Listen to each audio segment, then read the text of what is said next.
받겠습니다. 인사드리겠습니다. 임마누엘.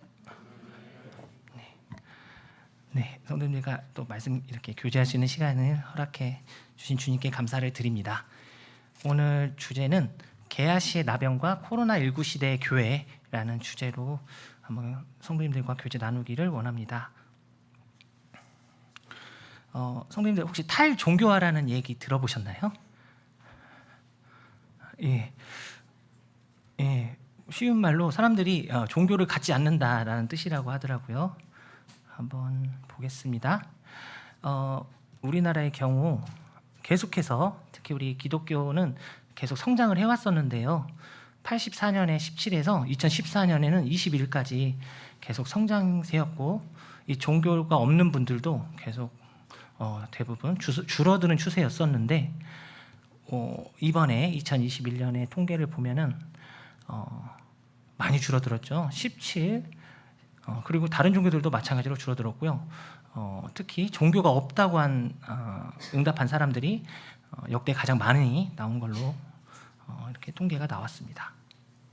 탈종교화가 지금 우리나라에서 이루어지고 있다는 것이 이 통계로도 보이고 있습니다. 갤럽에서 조사를 했는데요. 중요하다. 우리 생활 속에서 종교가 중요하다. 매우든 어느 정도든 중요하다고 생각했던 사람들이 계속해서 줄어들고 있습니다. 14년에 52에서 올해는 38로 줄어들었습니다. 그리고 중요하지 않다고 생각하는 사람들은 굉장히 많이 늘었죠. 하나 더 있습니다. 영향력이 종교의 영향력이 증가하고 있다라고 얘기를 하시는 분들은 하는 사람들은 14년부터 더 급속도로 줄어들고 있고요. 이제 감소하고 있다. 오히려 그런 사람들은 많이 늘어났습니다. 우리나라에서 얼마나 많이 탈종교화가 일어나고 있는지를 보여주는 통계입니다. 특별히 놀라운 것은 세대가 젊을수록 종교가 없다고 대답하는 탈종교화 현상이 심한 것으로 보입니다. 특히 우리 이 나라의 20대는 종교가 없는 퍼센티지가 78%입니다. 다른 세대보다도 20대, 30대가 좀 많은데요. 성도님들 생각하시기에 어떠세요? 우리나라 사람들이 왜 갈수록 기독교는 물론이고 다른 종교를 믿지 않게 될까요? 네, 생각나는 게 많이 있으시죠? 제가 찾아보니까 많은 전문가들이 첫 번째, 두 번째가 있는데 우선 두 번째부터 보여드리면 스마트폰입니다. 우리나라가 전 세계에서 스마트폰을 몇 등으로 많이 가지고 있을까요? 네, 1등, 자랑스럽게 1등. 21년 자료인데 95%가 우리나라는 스마트폰을 가지고 있고, 그 다음이 이스라엘인데 88%, 압도적으로 우리나라 사람들이 많이 가지고 있습니다. 나이대별로 봐도 이제 이미 20, 30대는 포화 상태입니다. 100%를 채웠고요.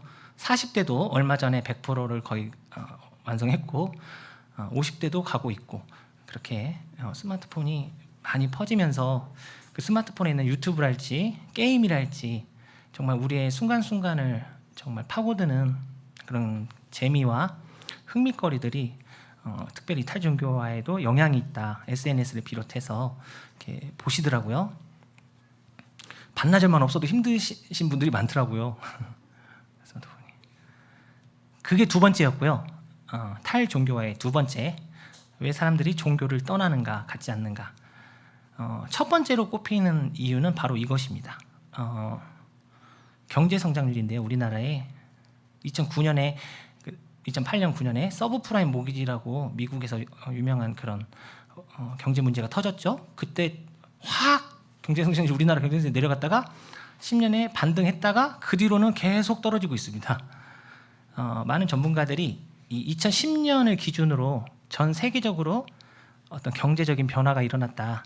그래서 경제적인 변화가 글로벌화해서 지역주의로, 고립주의로 바뀌면서 특히 우리나라는 수출로 먹고 사는데 이런 세계적인 흐름의 변화가 우리나라를 경제 성장률을 저성장으로 끌고 있다. 그래서 우리나라는 또 이제 인구도 줄잖아요. 그래서 우리나라는 앞으로 뭐 통일이 되지 않는 한은 계속 줄어들 것으로 추정이 되고 있습니다. 아시다시피 경제 성장률이 이렇게 줄어들고 저성장에 빠지면은 다들 힘드시잖아요. 올해 거기다 코로나까지 터지면서 정말 많은 분들이, 우리 청년들은 물론이고 우리 나이 드신 우리 성도님들도 다들 어려움을 겪고 계십니다.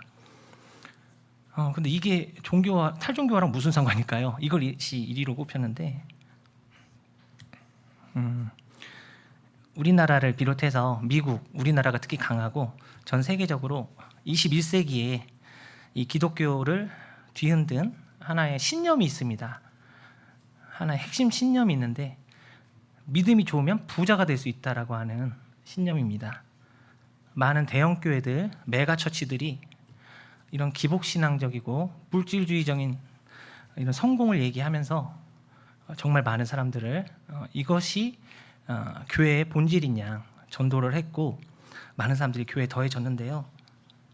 이게 경제 성장률이 좋을 때는 통했죠. 많은 사람들이 이제 부자가 되고 돈이 많이 벌리고 열심히 하면, 노력하면 좋아지니까 정말 하나님이 복을 주는구나라고 생각을 했는데, 이 10년을 기준으로 전 세계가 저성장에 들어가면서 이런 것이 더 이상 통하지가 않게 됐습니다. 교회 안에서 특별히 우리 청년들은 정말 우리 20대 청년들, 30대 청년분들 많이 애쓰고 계신 거 보이는데요. 더 이상 20, 30대에게는 이 복을 준다는 이 종교가 매력적이지가 않은 거예요. 앞으로 별다른 일이 없다면 이 연금을 앞선 세대 연금을 갚기 위해서 엄청난 많은 세금을 내야 되고, 또 취업도 안 되고, 이런 분들이 전혀 이런 기복신앙을 중심으로 한 특별히 기독교도 더 이상 자기들에게 매력적으로 다가오지 않는 것입니다. 이것이 많은 사람들이, 특히 우리나라의 20, 30대가 종교를 떠나게 되는 가장 큰 이유라고 얘기를 하더라고요. 거기에 대해서 지지난 시간에 한번 우리 성도님들과 교제를 했었는데, 결론은 그런 기복신앙이나 물질주의 신앙을 버리고 본래의 온전한 하나님의 은혜를 강조하는 우리 하나님의, 우리 주님을 최고로 하는 그런 신앙을 회복해야 된다라고 하면서 그때 얘기를 들었는데, 이분이 그 크리스천 투데이도 올렸었는데요. 이렇게 한 이유는 우리 교회가 우리 나라의 교회가 이렇게 반대로 가고 있었기 때문에 이렇게 얘기를 하셨더라고요. 아까 말씀드린 것처럼 미국도 똑같습니다. 미국도 정말 많은 그런 물질적이고 기복주의적인 신앙으로 긍정의 힘, 잘 되는다 해가지고 많은 그리스도인들을, 기독교인들을 포섭을 했지만, 이런 저성장과 어려움 속에서 많은 미국인들이 종교를 떠나게 됐습니다. 2012, 14년에만 750만 명이 늘었고요. 오늘날에는 더 늘어나고 있다고 하고 있습니다. 이 탈종교에 대해서 생각하면서 사실 저는 아모스서를 좀 우리 금요 성경 공부 시간 때 우리 연기님께서, 장로님께서 하시면서 들으면서 아모스서를 좀 생각을 하고 있었는데요. 묵상을 하고 있었는데 주님께서 특별히 저에게 더 많이 보여주신 말씀은 열왕기하 5장에 나오는 나아만과 게하시의 그 사건이었습니다. 그래서 오늘 성도님들과 함께 나누기를 원합니다. 아시죠? 나아만 장군 다들 아시죠? 네. 북이스라엘의 최대 라이벌 아람 왕국의 제1인자였습니다. 국방장관, 왕 다음에 권세를 가졌고 정말 많은 재물과 명예와 권력이 있었지만 그는 나병 환자였습니다. 나병이, 성경에서 나병 자체가 죄라고는 말씀하시고 있지 않지만 나병의 증상이 죄로 인해 일어나는 증상과 매우 유사하다는 것을 성경에서는 계속해서 보여주고 있습니다. 출애굽기 이후로 이 나병이 등장을 하는데요. 이 나병에 대해서 성경에서는 정말 죄와 닮은 부분을 보여줍니다.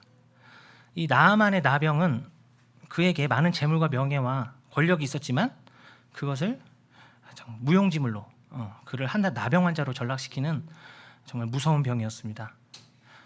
제가 느끼는 것은 이 나병과 오늘날 이 코로나19 시대가 많이 닮았다는 거예요. 코로나19가 특징이 뭐죠? 감염이 강하잖아요. 전파력이 강하고. 그래서 중요한 것이 격리입니다. 격리. 코로나19 환자는 반드시 격리를 해야 되고 격리하지 않으면 그 가족들까지 생명이 다 위험하게 됩니다. 그래서 먼저는 세상과 격리가 되고 또 교회와 격리가 되고 이렇게 격리가 되는 것이 오늘날 코로나19인데 이 코로나19가 너무 나병과 닮은 거예요. 이 나병은 자칫 이것을 바로 잡지 않으면 바로 격리시키지 않으면 가족들까지 전부 감염이 돼서 나병 환자가 되게 됩니다. 그래서 출애굽기에서부터 이미 일찍부터 반드시 이 나병에 걸리면 격리할 것을 이렇게 말씀을 하고 있는데요. 이 나아만 장군이 고침을 받는 하나님의 온전한 은혜로 고침을 받는 그 내용이 열왕기하 5장에 나옵니다. 근데 제가 주목한 것은 이 나아만 장군의 고침 이후에 일어난 일입니다. 열왕기하 5장 20절에서 23절인데요. 제가 한번 읽어보겠습니다. 20절 하나님의 사람 엘리사의 사환 게하시가 스스로 이르되 내 주인이 이 아람 사람 나아만에게 면하여 주고 그가 가지고 온 것을 그의 손에 받지 아니하였도다. 여호와께서 살아계심을 두고 맹세하노니 내가 그를 쫓아가서 무엇이든지 그에게서 받으리라 하고 나아만의 뒤를 쫓아가니 나아만이 자기 뒤에 달려옴을 보고 수레에서 내려 맞이하여 이르되 평안이냐 하니 그가 이르되 평안하나이다. 우리 주인께서 나를 보내시며 말씀하시기를 지금 선지자의 제자 중에 두 청년이 에브라임 산지에서부터 내게로 왔으니 청하건대 당신은 그들에게 은 1달란트와 옷 2벌을 주라 하시더이다. 23절 나아만이 이르되 바라건대 2달란트를 받으라 하고 그를 강권하여 은 2달란트를 두 전대에 넣어 매고 옷 2벌을 아울러 두 사원에게 지우매 그들이 게하시 앞에서 지고 가니라. 이 게하시가 일으킨 이 사건이 오늘의 주제가 되겠는데요. 이 앞전에 제가 여기서는 언급을 안 했는데요. 보시면 20절에 빨간 글씨로 여호와께서 살아계심을 두고 맹세하노니 게하시가 이상한 얘기를 합니다. 이 아람 사람 나아만에게 반드시 받아내겠다. 하나님의 명예를 걸고 이름을 걸고 살아계심을 걸고 갑자기 이런 얘기를 합니다. 그래서 왜 이런 얘기를 게하시가 했나 찾아보니까 게하시는 애국심이 있었던 사람 같아요. 이 아람 왕국이 북이스라엘을 굉장히 많이 괴롭혔습니다. 꼭 우리나라의 일본처럼. 그랬기 때문에 이 적국에 수장이 왔는데 그 2인자가 왔는데 이 나병이 고침까지 받아서 가는데 아무것도 받지 않고 돌려보내는 건 우리나라의 수치다 이렇게 생각을 했던 것 같아요. 그래서 이렇게 하나님께 맹세까지 하고는 그에게 받으러 갑니다. 그렇게 해서 21절에 나아만을 쫓아가서 나아만을 이제 보게 되는데 나아만이 이제 자기에게 오는 이 게하시를 보니까 이 사람이 엘리사의 사원인 걸 알기 때문에 이가 나아만이 수레에서 내려서 맞이하여 말합니다. 평안이냐? 그래서 이 평안이냐를 왜 얘기했을까 해서 찾아보니까요. 18절에 그 답이 있더라고요. 5장 18절 제가 한번 읽어드리겠습니다. 오직 한 가지 일이 있사오니 여호와께서 당신의 종을 용서하시기를 원하나이다. 곧 내 주인께서 림몬의 신당에 들어가 거기서 경배하며 그가 내 손을 의지하심에 내가 림몬의 신당에서 몸을 굽히오니 내가 림몬의 신당에서 몸을 굽힐 때에 여호와께서 이 일에 대하여 당신의 종을 용서하시기를 원하나이다 하니 엘리사가 이르되 너는 평안히 가라 하니라. 그가 엘리사를 떠나 조금 가니라. 이 바로 앞전에 18절에서 이제 나아만 장군이 하나님께서 엘리사를 통해서 자신을 나병을 고쳐주신 것을 알고 온전히 이제 온 천지의 신은 오직 여호와 하나님만이 유일하시다고 고백을 합니다. 그리고 한 가지 부탁을 합니다. 왜냐하면 이 나아만 장군은 국방 2인자였기 때문에 자신의 왕인 그 당시 베나닷 2세로 보이는 이 왕을 반드시 옆에서 보필해야 될 책임이 있었습니다. 특히 이 아람은 림몬이라고 하는 이 우상을 섬기고 있었는데 2인자였기 때문에 옆에서 부축을 해줘야 되거든요. 근데 왕이 이제 림몬에게 이렇게 굽힐 때 자기가 안 굽힌다는 게 이게 현실적으로 있을 수가 없었기 때문에 특별히 그 부분을 부탁을 드렸습니다. 엘리사 선지자에게. 그랬을 때 엘리사 선지자는 그거에 대해서 이제 가타부타 얘기를 안 하시고 너는 평안히 가라고 이렇게 얘기를 하셨죠. 어쩌면 나아만은 굉장히 그 마음 가운데 무거운 짐을 덜고 가고 있었을 겁니다. 그런데 갑자기 잘하는 그 아까 봤던 그 사원이 쫓아와가지고 자기에게 오니까 심장이 덜컹 했겠죠. 어이쿠 이거 내가 아까 말한 게 안 된다고 하는 건가 해가지고, 그래서 여기서 보면은 이제 내려 맞이했다고 했는데 히브리 원어를 보니까 뛰어내렸다고 써 있더라고요. 뛰어내려가지고 뛰어내리자마자 바로 한 말이 평안이냐 이렇게 얘기를 합니다. 한마디로 아까 내가 했던 말이 괜찮는지를 게하시에게 묻는 거죠. 그런데 다행히도 게하시는 평안하나이다 하면서 그의 잘못된 애국심을 내세워서 그에게 1달란트와 옷 2벌을 달라고 합니다. 제가 찾아보니까 옷 은 1달란트가요, 이 당시 일반 노동자가 300년을 아무것도 안 먹고 안 쓰고 모아야 되는 돈이라고 하더라고요. 엄청 큰 돈인데 이 돈을 달라고 한 겁니다. 옷 2벌과, 이 당시 옷도 굉장히 귀했잖아요. 그런데 나아만은 하나님께 받은 은혜가 너무나 컸기 때문에 아유 그까지 2달란트 받아라 하면서, 두 사람이라고 했으니까 하면서 은 2달란트와 옷도 2벌을 주었습니다. 이렇게 게하시는 잘못을 저질렀죠. 하나님 앞에서.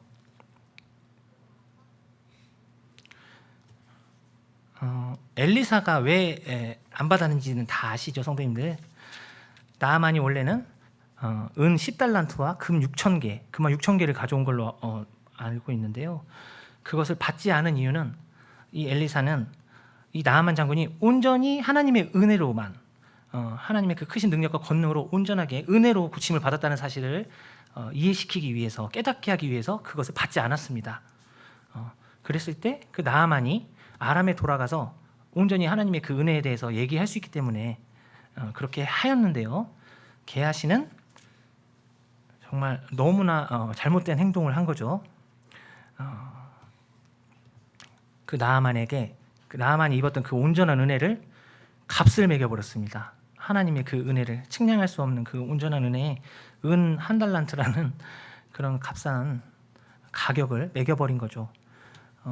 온 천지에 오직 한 분이신 하나님을 그냥 다른 많은 평범한 신들과 하나로 이렇게 만들어버린 겁니다.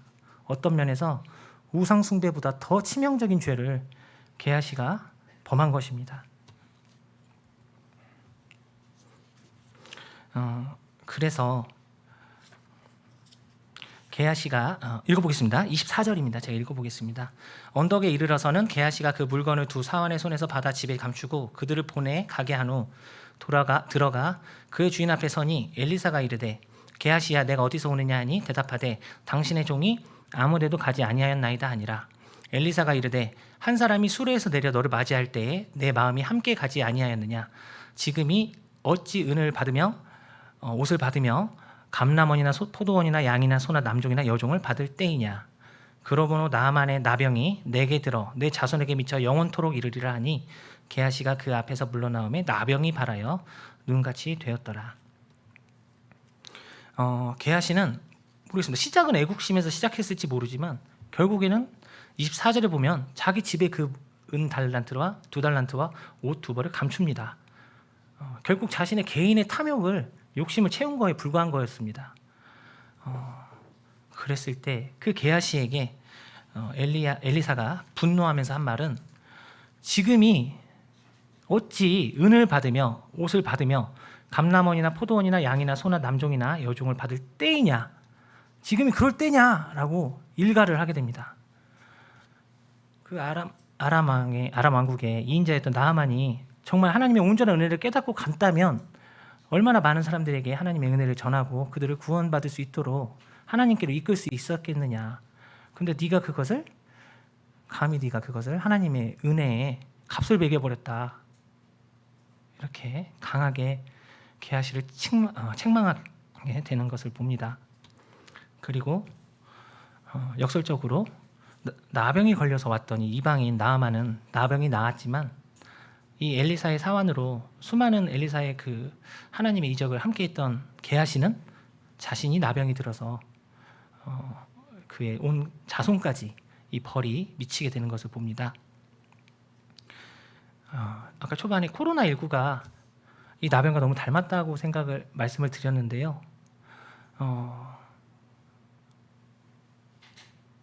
오늘날 이 코로나19가 어쩌면 우리 교회, 우리 세계에 하나님께서 주시는 경고가 아닌가 하는 생각이 들었습니다. 게하시는 이 나병을 가지고 이제 평생을 그 고통 중에서 세상과 격리되고 엘리사와 또 성전과 격리되고 또 자신이 섬겼던 하나님과 격리되는 그런 모습으로 삶을 살게 됩니다. 이 게하시는 아시다시피 북이스라엘 사람입니다. 단순히 게하시는 혼자만을 상징하는 게 아니고 그 당시에 있었던 북이스라엘 사람들의 전체 평균을 얘기하는 거라고 많은 분들이 분별하더라고요. 이 엘리사 이후에 아모스 선지자가 나와서 아모스서에서 이 북이스라엘 사람들에 대해서 강하게 책망합니다. 하나님에게 받은 말씀으로. 우리 모임의 헤리 아이언사이드 형제님이 이 아모스서에서 이 당시에 이 북이스라엘 사람들의 상태가 어떠했는지를 잘 보여주시더라고요. 제가 한번 읽어보겠습니다. 이스라엘에 대한 심판 내용은 다른 민족들에 대한 그것보다 가장 많았다. 교만무도한 북왕국은 탐욕, 방탕, 우상숭배, 사회의 불의에 대한 철저한 무관심 등으로 정죄를 받았다. 그들은 가장 상스러운 부정을 저지르면서도 자신들의 여호와의 거룩한 이름으로 칭하고 있었으며 이방인 앞에서 하나님을 모독하는 경거망동을 서슴지 않았다. 게하시가 아람왕의 군대 장관 나아만에게서 이 이방인 앞에서 얼마나 하나님의 은혜를 욕보였는지를 봤는데요. 이런 모습들이 이 북이스라엘의 그 백성들에게 그냥 일반적인 모습이었다고 이 아이언사이드 형제님이 아모스서 강해에서 이렇게 분별하시더라고요. 아모스서를 통해서 금요 성경 공부 시간 때 아모스서를 배우면서 또 이사야서를 현재 배우고 있는데요. 제가 느끼는 것은 이 천지의 주제이신 하나님께서 열방을 심판하시기 전에 먼저 자신의 백성이 이스라엘을 심판하신다는 것을 보았습니다. 어떤 면에서 이 북이스라엘은 오늘날에 우리 교회를, 이 한국의 교회를 상징하는 부분도 있다는 생각이 들어요. 곧 하나님께서는 이 온 땅을 하나님의 그 분노와 심판으로, 이 환란으로 심판하실 것인데 그 이전에 북이스라엘을 먼저 심판하셨던 것처럼 이 코로나19를 통해서 우리 한국 교회에게 경고하시는 게 아닌가. 너희들의 그런 위선적이고 정말 나의 은혜를 가리는 그런 모습을 도저히 볼 수가 없다. 차라리 격리해서 따로 해라. 이 당시에 이 북이스라엘의 모습은 정말 종교적인 형식주의, 정말 하나님이 빠져버리고 단순히 자신들의 참 사회적인 지위와 그런 것들을 유지하는 데 급급한 그런 모습들을 보여주고 있습니다. 우상숭배, 도덕적 타락, 불의한 행동, 이런 것들이, 모든 것들이 정말 하나님을 참 고통스럽게 했던 것을 보게 됩니다.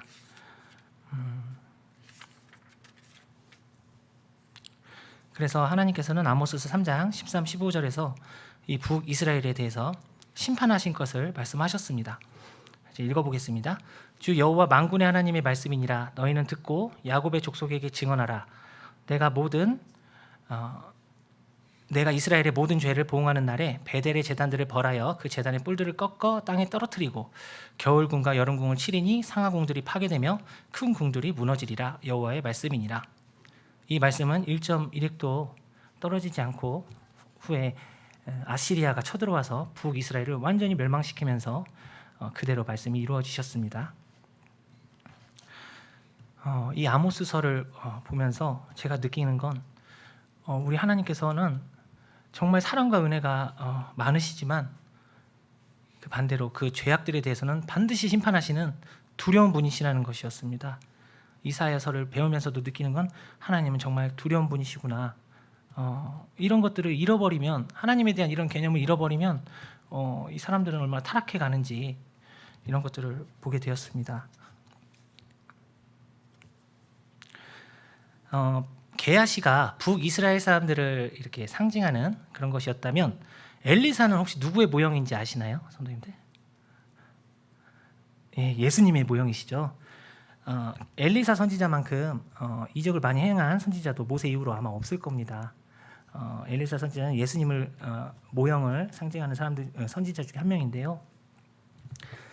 이 C.S. 루이스라는 제가 좋아하는 분이 있는데 이분이 또 좋아하는 멘토였던 분이 조지 맥도날드라는 분입니다. 이분이 예수님의 그 이적에 대해서 이렇게 얘기를 했더라고요. 제가 한번 읽어보겠습니다. 말씀은 주께서 행하신 기적들에 대한 깊은 통찰력을 우리에게 제시해 준다. 예수께서는 아버지 하나님이 언제나 서서히 하시는 일을 즉각적으로 행하셨다. 이 땅에서 예수님께서는 물이 포도주가 될 때, 또 안진뱅이를 일으키실 때, 병든 자를 낫게 하실 때, 또 오병여의 기적을 일으키실 때, 심지어는 바람과 파도를 잠잠하게 하실 때 즉각적으로 그 이적들을 행하시는 것을 봅니다.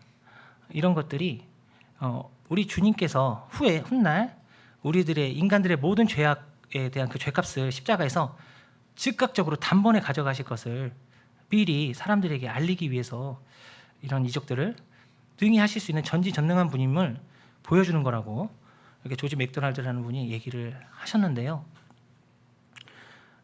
실제로 대부분의 이적들이 우리 예수님께서는 독생자이시고 하나님의 독생자이시고 삼위일체이신 우리 예수님께서는 즉각적으로 행하십니다. 그런데 그렇게 즉각적으로 하지 않은 이적이 있어요. 혹시 아시나요, 성도님들? 예, 끄덕이셨어요. 예, 뭘 아시죠? 이 부분은 다 같이 한번 읽어보겠습니다, 성도님들. 12절, 누가복음 17장 12절부터 19절인데요. 우리 형제님들이 첫 번째 12절, 13절 이렇게 하나씩 돌아가면서 자매님들하고 하게 읽겠습니다. 형제님들부터 하겠습니다. 시작.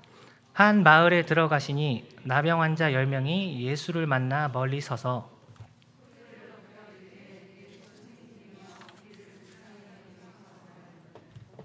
보시고 이르시되 가서 제사장들에게 너희 몸을 보이라 하시더니 그들이 가다가 깨끗함을 받은지라.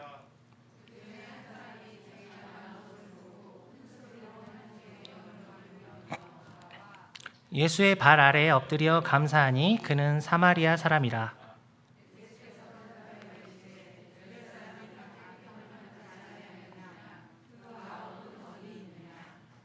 이 이방인 외에는 하나님께 영광을 돌리러 돌아온 자가 없느냐 하시고.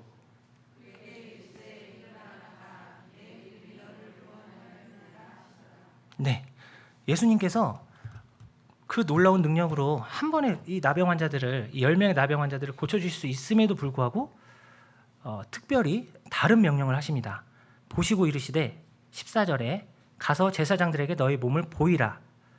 제사장에게 가서 몸을 보이라고 명령을 하십니다. 말씀을 하십니다. 어떻게 했죠? 그랬어요? 우리 성도님들? 예, 나아갔습니다.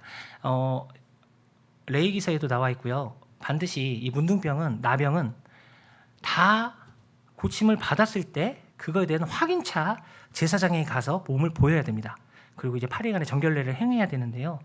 지금 현재는 이 나병 환자들이 이 나병이 나았나요? 예, 낫지 않았습니다. 근데 제사장에게 가라고 한 거예요. 아마도 상상해 보기로는 10명이니까 한두 명은 아니 낫지도 않았는데 어떻게 제사장에게 가냐, 말도 안 된다라고 했겠지만, 이제 더 많은 믿음을 가진 그 환자들이 가자, 예수님께서 말씀하시니까 가보자라고 했고, 결국 어찌됐든 이 성경 말씀에 보면 이 10명의 모두가 믿음을 가지고 제사장에게 갑니다. 그리고 가는 도중에 자신들의 몸이 깨끗함을 받은 것을 알게 됩니다. 그런데 그 중에 누가 돌아왔죠? 예, 사마리아인이 돌아왔습니다. 이 사마리아인은 이 누가복음에, 이방인을 위한 복음서인 누가복음에 2번 나오는데, 그 레위인도 제사장도 지나쳐버린 그 강도 맞은 사람을 구해주는 사마리아인 얘기와 함께 여기서도 사마리아 사람이 언급이 됩니다. 사실 어떤 면에서 이 나병 환자 10명은 다 믿음이 있었습니다. 제사장에게 간다는 것 자체가 믿음의 행위였거든요. 그런데 유일하게 이 사마리아인, 실제 그렇게 생각했습니다. 이 유대인들은 당시 사마리아인들을 개돼지 취급을 했습니다. 인간으로도 안 봤는데 그 사람만 돌아와서 예수님께 발 아래 엎드려서 감사를 드렸습니다. 16절 예수의 발 아래 엎드려 감사하니, 이 표현을 쓴 이런 말씀들을 찾아보면 이 표현을 했던 사람들은 대부분 메시아로 오신 예수님을 인정하면서 이렇게 했던 모습들을 보여줍니다. 사마리아인들도 모세오경을 믿었거든요. 모세오경에서 신명기서를 통해서 메시아가 오실 것을 기다렸기 때문에 이 사마리아인은 예수님께서 메시아로 오셨음을 아마도 믿지 않았을까라고 유추해 보게 됩니다.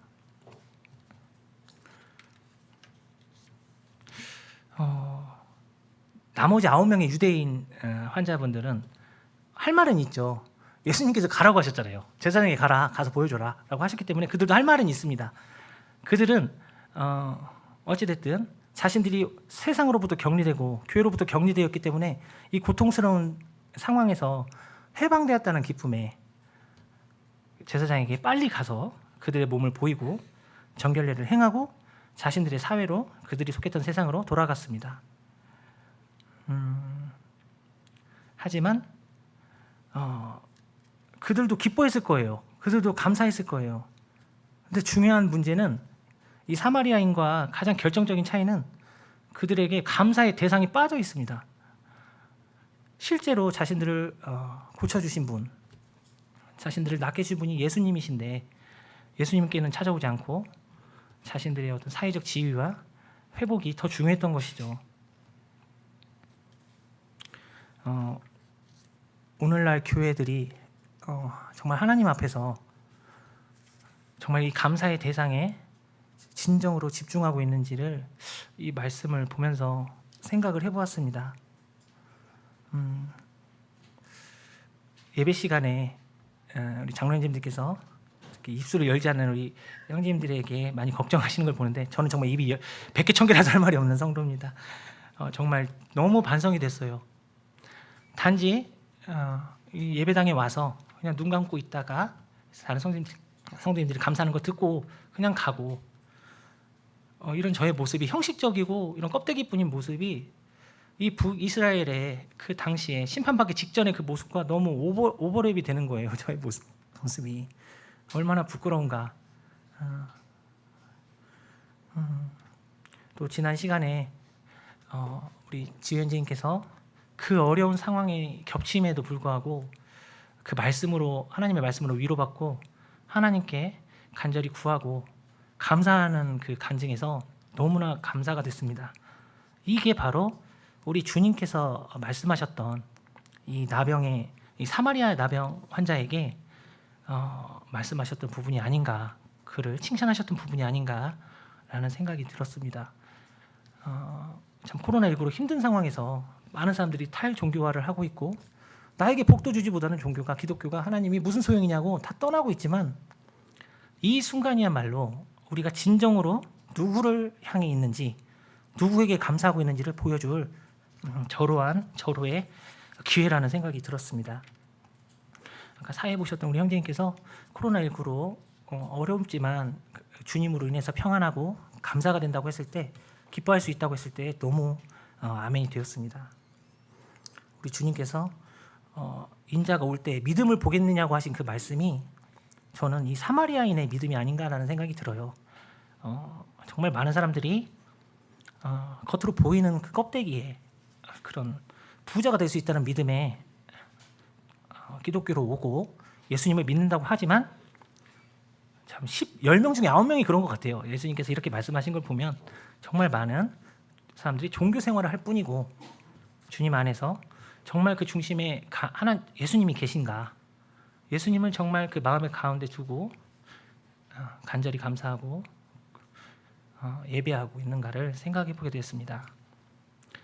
특별히 19절에서 그에게 이르시되 일어나 가라, 내 믿음이 너를 구원하였느니라 하시더라. 오직 이 사마리아인만이 육체적인 치료뿐만 아니라 영혼의 치료까지, 영혼의 구원까지 얻고 돌아가는 모습을 봅니다.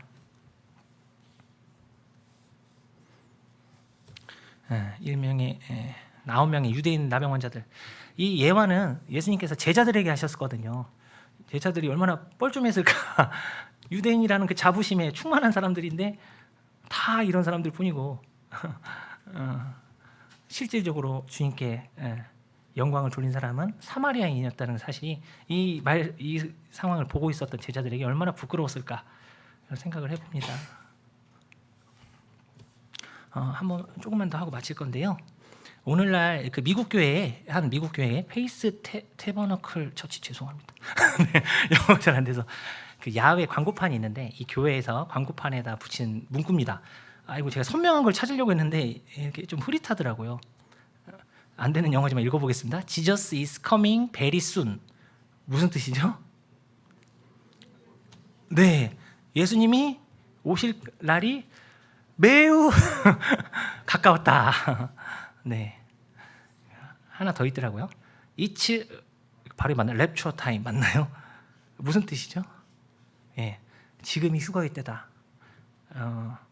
제가 찾으면서 좀 놀란 건 많은 미국의 근본주의적이고 세대주의적이고 주님의 오심을 기다리는 교회들이 늦어도 4, 5년, 빠르면 1, 2년 안에 주님이 오실 것으로 분별하더라고요. 더 이상 지체할 수 없다고 정말 많은 교회들이 성도들이 외치고 있고 준비하고 있는 것을 봤습니다.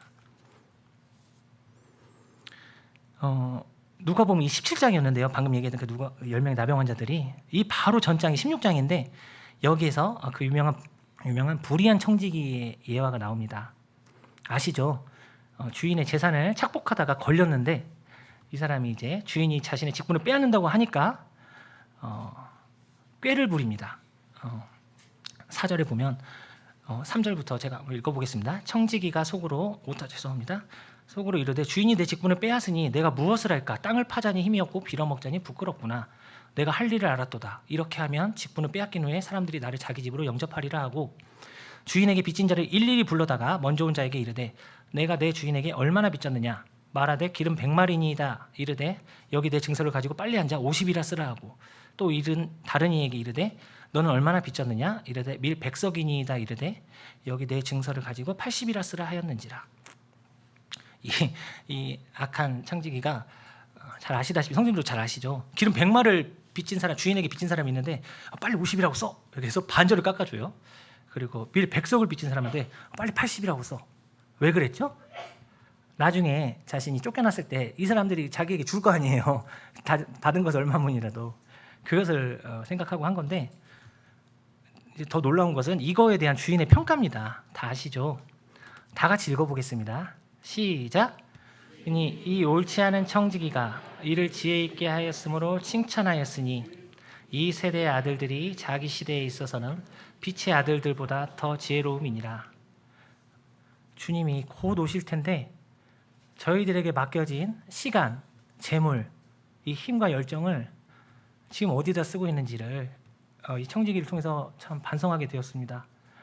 정말 이 마지막 시간인데 이 마지막 기회예요. 주인이 주시는 마지막 기회예요. 이때 빨리 머리를 써서 우리의 가진 것을 모든 것을 주님을 위해서 쓰면 인생 역전할 수 있는 기회인데 지금 그러고 있는지 주님께서 너는 그 청지기만도 못하다 이렇게 얘기하시는 것 같더라고요.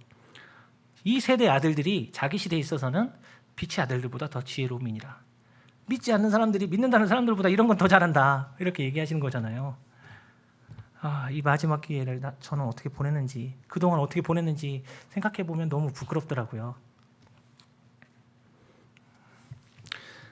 얼마 전에 이제 끝났는데요. 도쿄올림픽이 시작이 어찌 되었든 이미 돌이킬 수 없는 거니까요. 지난 것은 이 마지막 스퍼트에 얼마나 집중하느냐에 따라서 얼마나 힘을 내느냐 얼마나 쏟아붓느냐에 따라서 메달의 색깔이 바뀌잖아요. 주님이 지금 오시기 직전인 이 상황이 이와 같다는 생각이 들었습니다. 우리의 마지막 메달의 색깔을 면류관의 색깔을 바꿀 수 있는 시간이 아닌가 생각을 해봤습니다.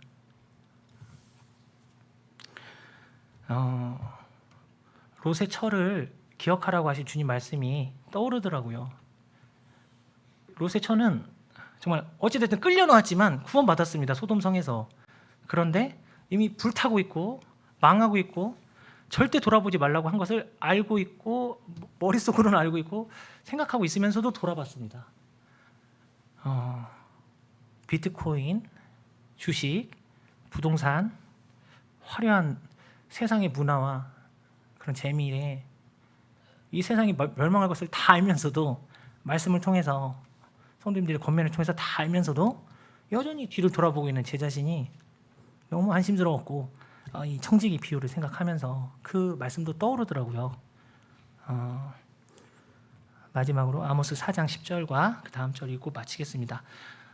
10절 제가 한번 읽어보겠습니다. 내가 너희 중에 전염병 보내기를 애굽에서 한 것처럼 하였으며 칼로 너희 청년들을 죽였으며 너희 말들을 노략하게 하며 너희 진영의 악취로 코를 찌르게 하였으나 너희가 내게로 돌아오지 아니하였느니라. 여호와의 말씀이니라. 코로나19라는 이 나병을 통해서 이 종교적인 위선의 껍데기가 다 벗겨져 버렸지만 여전히 사람들은 그 사마리아인처럼 또 나아만 장군처럼 하나님께 우리 주님께 집중하지 못하고 감사하지 못하고 롯의 처와 같이 살고 있는 것을 봅니다. 말씀 마지막으로 읽고 마무리하겠습니다. 다 같이 읽겠습니다. 시작. 여호와께서 이스라엘 족속에게 이와 같이 말씀하시기를 너희는 나를 찾으라 그리하면 살리라. 감사합니다.